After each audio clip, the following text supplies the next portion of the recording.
कम है। वीरेंद्र जी भी हमारे साथ इस कार्यक्रम में जुड़ चुके हैं, हमारे स्टेट हेड हैं। वीरेंद्र जी, स्वागत आपका। आज से नया जीएसटी लागू हो गया है, किस तरह का उत्साह आपको पावर कॉरिडोर में, पॉलिटिकल कॉरिडोर में और पब्लिक कॉरिडोर में देखने को मिला?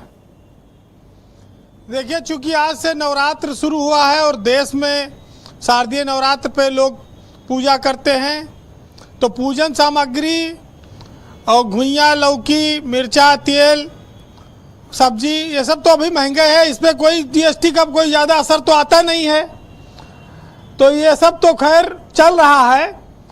लेकिन जीएसटी को लेकर 8 साल से इस देश में बार बार आवाज़ उठती रहती है। विपक्ष और राहुल गांधी इसे गब्बर सिंह टैक्स कहते हैं, भाजपा इसे वन नेशन वन टैक्स कहकर लाई थी। और जब प्रधानमंत्री ने कहा कि अब ये मौका है कि इस देश में एक नया उत्सव मनाया जाए, तो आज ये कहा जा रहा है कि 99% चीज़ें ऐसी हैं जो 5% टैक्स के दायरे में आ गई हैं। अब इससे महंगाई कितनी कम होगी, ये आने वाले दिनों में अर्थशास्त्री लोग इसका आकलन करेंगे और बताएंगे। लेकिन ये जरूर है कि जब भाजपा ने पहली बार केंद्र में सरकार बनाई थी, तब उसने घोषणा पत्र में कहा था कि हम 100 दिन में महंगाई कम कर देंगे।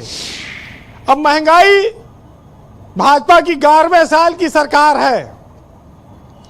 अब जीएसटी को लेकर तमाम सारी बातें कही गई, लेकिन एक शब्द चलता है, मास्टर स्ट्रोक। पहले यह शब्द क्रिकेट में इस्तेमाल होता था जब सचिन तेंदुलकर खेलते थे, फिर वो राजनीतिक लोगों ने, नेताओं ने इस शब्द को छीन लिया और वो अब नेताओं का मास्टर स्ट्रोक बन गया, खिलाड़ियों के हाथ से निकल गया।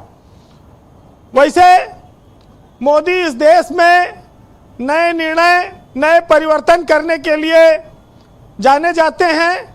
बहुत सारे रिफॉर्म भी उन्होंने किए हैं।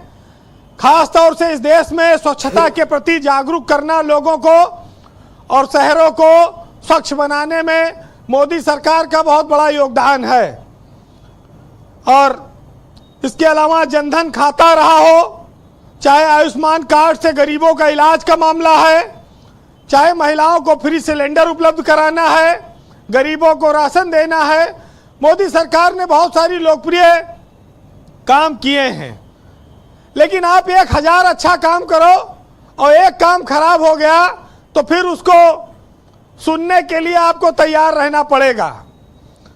और परिवर्तन जो करता है वो ज़्यादा समझदार आदमी माना जाता है, क्योंकि जनभावनाओं का आदर परिवर्तन में छिपा है।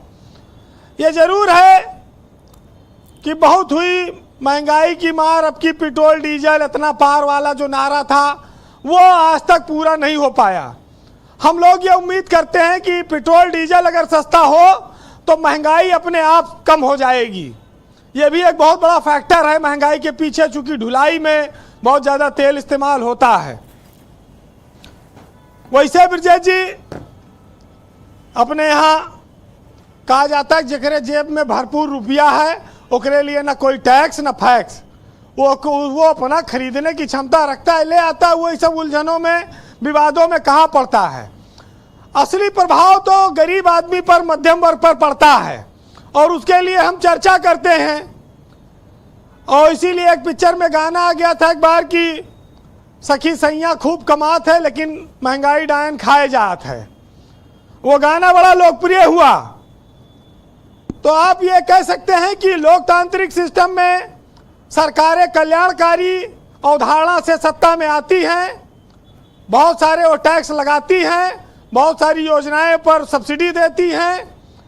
अब वो तालमेल का अनुपात क्या है, ये देश के लोग, जो जानकार लोग हैं, वो ज़्यादा जानते होंगे। लेकिन यहाँ पर एक बात कहनी पड़ती है कि बहुत बार लोग ये कहते हैं कि हम देश में सबसे ज़्यादा टैक्स पे करने वाले लोग हैं, लेकिन हमें सुविधाएं उस तरह से नहीं मिलती हैं। इस पर भी सरकार को कुछ पॉलिसी बनानी चाहिए कि जो ज़्यादा टैक्स दे उसको ज़्यादा सम्मान मिले। वैसे बाजार, संजय गुप्ता जी कह रहे थे कि नवरात्र में झूम उठता है। यहाँ बाजार को झूमने के लिए अगर ठेका पट्टा परमानेंट चलता रहे और रुपया बाजार में भरपूर आने लगे तो फिर बाजार 24 12 महीना झूमा करेगा, ज़्यादा उसके लिए झुमाने की ज़रूरत नहीं पड़ेगी, कहीं पर शाम की दवाई की व्यवस्था भी नहीं करनी पड़ेगी। तो बहुत सारी चीज़ें इस देश में लोगों के पास अगर पैसे का फ्लो होगा तो तेजी से बदलेंगी और इस बात को लोगों को देखना होगा। सरकारों की वैसे जिम्मेदारी है, और वैसे गरीब आदमी को जीएसटी से बहुत ज़्यादा लेना देना नहीं, क्योंकि वो पक्का पर्चा तो लेता नहीं है जी, और दुकानदार अपना देखे जाने ये तिकड़मबाजी क्या है। लेकिन इस समय नवरात्र है, नारियल भी महंगा है, घुइयाँ भी महंगी हो गई, लौकी भी महंगा है, टमाटर भी महंगा हो गया, और आज नवरात्र में पूजन के सामग्री भी महंगी मिली। कई लोगों ने इस बात की शिकायत की हमसे और अच्छा। कहा कि सरकार से कहिए कि इस ओर ध्यान दे। तो ये एक बड़ी बात आई थी, मैंने जनता की बात सामने रख दिया। वैसे इस देश में हमेशा कुछ ना कुछ चलता रहेगा, त्योहारों का देश है और समुद्र से समृद्धि का जो महापर्व है इसका स्वागत होना चाहिए। फिलहाल हमारा देश जो है हिंदुस्तान बहुत सारी सभ्यताओं के नष्ट होने के बाद भी तरक्की करता रहा, आगे बढ़ता रहा। उस पर 4 लाइनें सुनिएगा जी वीरेन जी। कि यूनान, मिस्र, रोमा सब मिट गए जहां से, अब तक मगर बाकी नामो निशा हमारा, और तुम्हारी शख्सियत से ये सबक लेंगी नई नस्लें।